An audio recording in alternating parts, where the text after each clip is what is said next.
Baik, Bapak Ibu dosen, Assalamualaikum warahmatullahi wabarakatuh. Kembali lagi dengan saya di channel saya.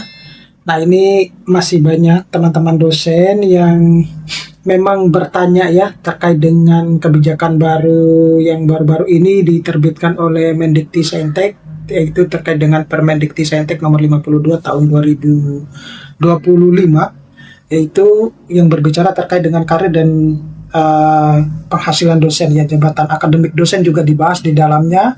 Nah, ini saya mencoba meringkas kebijakan baru tersebut tentang karir dan jabatan fungsional dosen 2026. Tapi disclaimer dulu Bapak Ibu dosen bahwa informasi yang saya sampaikan ini bukan untuk menggurui, ini saling memberikan informasi berdasarkan pemahaman saya. Jadi kalau Bapak Ibu guru mungkin ada hal yang lebih dipahami, Bapak Ibu guru bisa mengomentari saya ya di lewat kolom chat komentar YouTube saya ataupun di Instagram saya ya. Saya sangat terbuka terkait dengan komentar-komentar Bapak Ibu dosen. Tapi sebelum saya membahas ini lebih dalam, saya mau informasikan kepada teman-teman dosen bahwa bagi Bapak Ibu dosen yang ingin mendownload e-book yang bisa digunakan untuk pegangan guru pegangan dosen ya, untuk menulis di jurnal-jurnal Scopus, kemudian di jurnal Sinta 1 hingga Sinta 6, kemudian menulis buku, dan lain sebagainya, Bapak Ibu dosen bisa mendownloadnya melalui link yang sudah saya sediakan pada deskripsi dari video saya ini.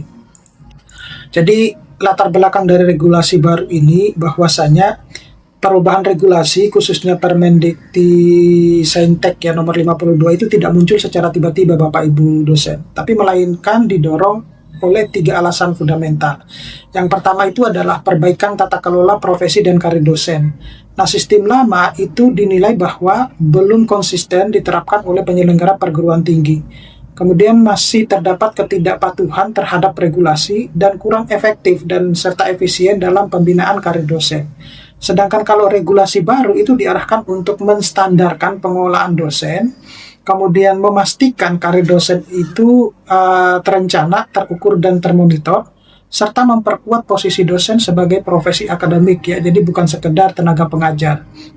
Kemudian yang kedua itu adalah kepastian hukum penghasilan dosen ya, meskipun pada dasarnya kalau menurut saya ini juga tidak bisa serta-merta atau bahkan tidak mungkin diterapkan di seluruh universitas ya, terutama PTS ya.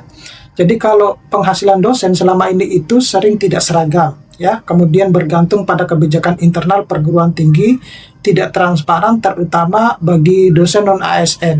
Nah, sebenarnya kalau pemerintah itu menetapkan ya, tidak ada dosen PNS, tidak ada dosen non PNS, semuanya adalah dosen nasional ya, layaknya seperti Polri gitu ya. Polri kan juga tidak ada Polri PNS, Polri swasta gitu ya. Semuanya ya dosen ya dosen aja gitu ya. Nah, itu sebenarnya akan memberikan transparansi terhadap penghasilan semua dosen ya. Jadi punya standar lah. Jadi tidak ada lagi beda-bedanya standar dosen A, dosen B gitu ya, atau PNS, non PNS gitu. Tapi kalau misalnya kita mengacu kepada dosen-dosen di perguruan tinggi luar negeri yang top-top ya, yang negaranya sudah maju, itu ya dosen nasional, tidak ada dosen PNS, tidak ada dosen non PNS seperti itu, sehingga semua pendapatannya itu seragam ya, berdasarkan dari jabatan akademik fungsional dosen. Nah, kalau regulasi baru itu katanya ya menegaskan komponen penghasilan dosen, kemudian hubungan langsung antara kualifikasi, kinerja, jabatan akademik, dan tunjangan. Ya, kalau memang komponen penghasilan dosen itu kan memang ada jabatan fungsionalnya, kemudian jabatan sertifikasinya gitu ya. Tetapi kan kalau kita berbicara ketimpangan antara dosen ya sangat jauh sebenarnya. Kemudian ada penyesuaiannya dengan perkembangan zaman. Jadi Permen sebelumnya itu misalnya Permen 44 tahun 2024 itu dinilai tidak lagi relevan dengan kondisi aktual. Kemudian belum mengakomodasi dinamika penelitian, publikasi, dan kebutuhan dosen masa kini. Nah, sebenarnya kalau yang ditunggu-tunggu teman-teman dosen itu juga adalah ini ya, tunjangan fungsional dosennya ya. Tunjangan fungsional dosen itu sudah lebih dari 10 tahun tidak terjadi peningkatan ya. Kita ketahui sendiri bahwa untuk asisten ahli itu kalau tidak salah 300 atau 350, kemudian lektor itu 700, sedangkan lektor kepala itu 900 hanya cuma naik 200 ya, sedangkan kemudian guru besar itu sekitar 1 sampai 1,5 antar segitulah gitu, saya lupa nominal pastinya seperti itu. Nah itu sudah terjadi lebih lama, jadi sebenarnya itu juga yang diharapkan oleh teman-teman dosen, bahwa jabatan fungsional itu sudah tidak juga nominal jabatan fungsionalnya sudah tidak relevan juga dengan perkembangan zaman saat ini. Nah, selanjutnya itu adalah tujuan ya. Permendikti-Saintek nomor 52 itu diterbitkan. Jadi regulasi ini mengatur profesi dosen secara komprehensif ya, yang meliputi kualifikasi akademik, kompetensi dosen, sertifikasi pendidik, kemudian jalur karir dan promosi jabatan akademik, kepastian penghasilan berbasis kinerja ya. Nah, intinya dosen itu diposisikan sebagai pendidik profesional dan ilmuwan dengan jalur karir yang lebih jelas dan terukur. Nah, untuk klasifikasi status dosen, jadi saya kira kalau ini sudah sejak dari Permendikbud nomor 44 ya tahun 2024 itu sudah diklasifikasikan. Jadi ada dosen tetap maupun dosen non tetap ya. Kenapa tidak di ini saja itu membuat dilema ya. Kenapa nggak dosen-dosen aja gitu ya? Jadi kalau dosen tetap itu ciri utamanya ya bekerja penuh waktu, memenuhi beban kerja minimal 12 SKS, kemudian kinerja tridharmanya itu terencana dan termonitor. Nah, hanya dosen tetap itu yang berhak atas promosi jabatan akademik. Nah, sedangkan kalau dosen tidak tetap ya tidak harus memenuhi apa yang ditetapkan oleh dosen tetap itu. Jadi ya tidak harus memenuhi 12 SKS dan lain sebagainya gitu. Bahkan tidak ada jabatan akademiknya gitu ya. Kecuali kalau dia mau menjadi dosen tetap dan mau mengurus jabatan akademik. Nah, itu berbeda lagi. Untuk jenjang jabatan akademik, saya kira ini umum ya Bapak Ibu dosennya, ada asisten ahli, lektor, lektor kepala, profesor atau guru besar ya. Jadi perubahan utama itu bukan pada jenjang, melainkan syarat dan promosi kinerjanya ya. Bahkan kalau di yang terbaru itu ada profesor itu ya, itu yang saya lupa lagi. Kemudian untuk kualifikasi pendidikan dosen, jadi regulasi ini menegaskan kesesuaian jenjang pendidikan dengan program studi ya. Jadi untuk jenjang program diploma atau sarjana ya, kualifikasi minimal dosennya itu adalah magister. Sedangkan untuk magister dan doktor, maka kualifikasi pendidikannya adalah doktor. Nah, profesi misalnya spesialis atau magister profesi, sedangkan spesialis lanjut ya subspesialis. Nah, untuk 4 kompetensi dosen, jadi kompetensi dan karakter dosen ini merupakan bisa disebut sebagai jantungnya regulasi ya. Jadi ada 4 kompetensi dosen. Yang pertama itu adalah pedagogik. Pedagogik itu merancang, kemudian melaksanakan dan mengevaluasi pembelajaran. Kemudian ada mengembangkan potensi mahasiswanya. Kemudian yang kedua itu adalah kepribadian ya. Kalau kepribadian itu berarti kita berbicara tentang integritas dan keteladanan moral dan etika. Kemudian yang ketiga itu adalah sosial. Jadi sosial itu adalah komunikasi akademik, kemudian kerjasama dan kontribusi sosialnya. Dan yang terakhir 4 itu adalah profesional ya. Kalau profesional ya penguasaan keilmuan, kemudian kinerja tridharma berbasis mutu. Nah, kemudian ada 3 karakter inti dosen ya. 3 karakter ini bisa ditekankan penekanan baru ya. Jadi regulasi itu tidak lagi berhenti pada kompetensi, tetapi menuntut karakter profesional ya. Misalnya yang pertama itu pendidik yang berdedikasi dan menjadi teladan ya. Jadi bisa dikatakan mungkin bisa dijadikan role model gitu ya. Ada keunggulan pengajaran dan integritas pribadi. Kemudian yang kedua itu adalah peneliti dan ilmuwan yang berintegritas ya. Jadi riset yang relevan dan inovatif serta menjunjung integritas akademik ya. Nah, ini sepertinya untuk dosen-dosen kita kebanyakan itu belum terlalu menguasai ya untuk yang integritas akademik ya. Sama riset yang relevan dan inovatif. Kemudian yang ketiga itu adalah intelektual pembelajaran sepanjang hayat ya. Jadi terus belajar, adaptif terhadap perkembangan ilmu. Nah, ini bukan slogan ya, tetapi standar profesional dosen. Kemudian untuk sertifikasi pendidik dosen, jadi ada syarat sertifikasi, ya tentu harus dosen tetap ya. Kemudian pengalaman mengajar minimal 2 tahun, dan jabatan minimal asisten ahli, lulus uji kompetensi portofolio yang kalau Bapak Ibu guru, Bapak Ibu dosen mau sertifikasi gitu ya. Kemudian konsekuensi sertifikasi, ya sertifikasi pendidik itu dapat dibatalkan jika data tidak benar, kemudian pelanggaran integritas akademik ataupun praktik KKN.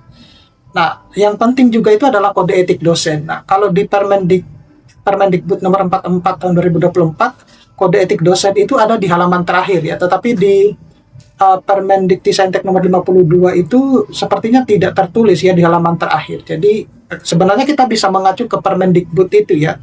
Nah, jadi untuk kode etik dosen itu minimal memuat menjunjung integritas akademiknya, tidak menerima gratifikasi, tidak menyalahgunakan jabatan, dan menjaga profesionalisme dan objektivitas ya. Ada juga yang promosi jabatan akademik ya. Kalau promosi jabatan akademik ini ya berarti syarat umumnya tetap ya. Jadi memenuhi BKD, memenuhi indikator kinerja dosen, kemudian lulus uji kompetensi. Nah, sedangkan perubahan paling signifikan proporsi angka kredit penilaian itu adalah seperti ini Bapak Ibu dosen. Kalau menurut saya ini tidak ya. Karena di POPAK 2019 itu juga dibahas. Jadi kalau untuk lektor, minimal angka kredit dari penelitiannya itu adalah lebih dari 35%. Kemudian lektor kepala itu juga minimal 40%, sedangkan profesor itu minimal 45%. Jadi maksudnya apa ini? Kalau misalnya Bapak Ibu dosen itu mau mengajukan kenaikan jabatan akademik, maka publikasi-publikasinya itu kalau mau menuju ke lektor kepala itu minimal 40% dari total ajuan ya yang diajukan. Nah, sama halnya dengan yang profesor itu 45%, seperti itu. Nah, seingat saya di POPAK 2019 itu ini sebenarnya sudah dibahas. Jadi karena kenapa saya ingat, karena ketika waktu itu saya naik jabatan akademik, saya juga menargetkan hal semacam ini. Tetapi waktu itu saya lebihkan ya, terutama untuk yang penelitian, sehingga saya bisa loncat jabatan waktu itu. Jadi saya biasanya space-nya itu 50 kum dari apa yang saya targetkan, seperti itu. Jadi saya lebihkan 50 karena saya tahu bahwa ketika nanti dikoreksi sama asesor itu pasti akan mengalami pengurangan-pengurangan ya, seperti itu. Nah, selanjutnya itu adalah, nah ini yang syarat publikasi ya. Nah, kita harus menunggu ini ya, menunggu juknis jelasnya, kepastian juknisnya terkait dengan syarat publikasi ini, karena di sini tertulis bahwa untuk yang lektor itu cukup satu publikasi ilmiah atau satu karya seni berkualitas, tapi tidak disebutkan bahwa harus jurnal nasional apa internasional nih, gitu. Untuk yang kualifikasi pendidikan S2 atau S3 itu seperti apa, itu belum dijelaskan secara rinci. Kemudian untuk yang lektor kepala itu publikasi bereputasi lebih tinggi ya, artinya mungkin kalau yang sebelumnya ya, yang di Kemendiktisainstek nomor 63 itu bisa yang jurnal nasional Sinta 1, Sinta 2. Apakah kalau yang saat ini itu masih tetap atau justru meningkat gitu ya? Mungkin saja jurnal internasional tapi cukup satu gitu. Atau di jurnal Sinta 1 sampai Sinta 2 tapi lebih dari satu. Itu bisa jadi ya, seperti itu ya. Nah, makanya kita harus menunggu juknis pastinya. Sedangkan untuk yang profesor, nah profesor ini meningkat. Kalau sebelumnya itu satu, nah sekarang dia mintanya 2, dan itu harus publikasi ilmiah berkualitas ya. Nah, berkualitas itu seperti apa? Jadi juga berkualitas itu sebenarnya ambiguitas ya. Seperti kita menyebutkan bahwa jurnal reputable sama jurnal high tier gitu ya. High tier. Nah, itu juga kalau kita lihat di penekanan atau di definisi di Google itu ya tidak ada definisi pastinya sebenarnya gitu. Nah, untuk persyaratan profesor, jadi tentu harus doktor dulu. Kemudian pengalamannya itu lebih dari 10 tahun sebagai dosen tetap ya. Jadi kalau dulu itu di Kemendiktisainstek nomor 63 sama yang di POPAK 2019 sama 2024 itu lebih dari 10 tahun itu setelah mendapatkan jabatan fungsional pertama.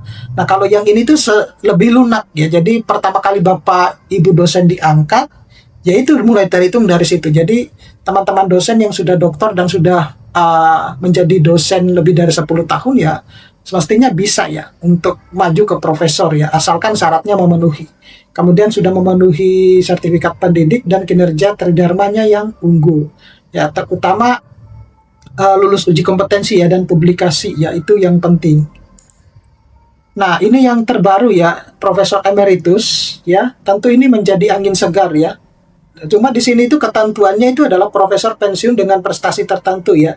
yang kemudian diangkat di PTS. Nah, pertanyaannya itu adalah apakah ada PTS yang mau mengangkat profesor yang dari PTN ya, gitu. Apalagi dalam segi usia itu sudah mungkin produktivitasnya sudah akan berkurang atau bahkan sudah tidak produktif lagi seperti itu ya. Umur 75 tahun itu ya harapannya kan dia bisa ini ya, bisa menjadi mentor ke dosen-dosen baru ya, tetapi ini sudah pernah saya bahas ya antara keunggulan dan kerugian kalau PTS itu mengangkat profesor emeritus ini ya, terutama juga yang harus dipikirkan itu adalah regenerasi seperti itu.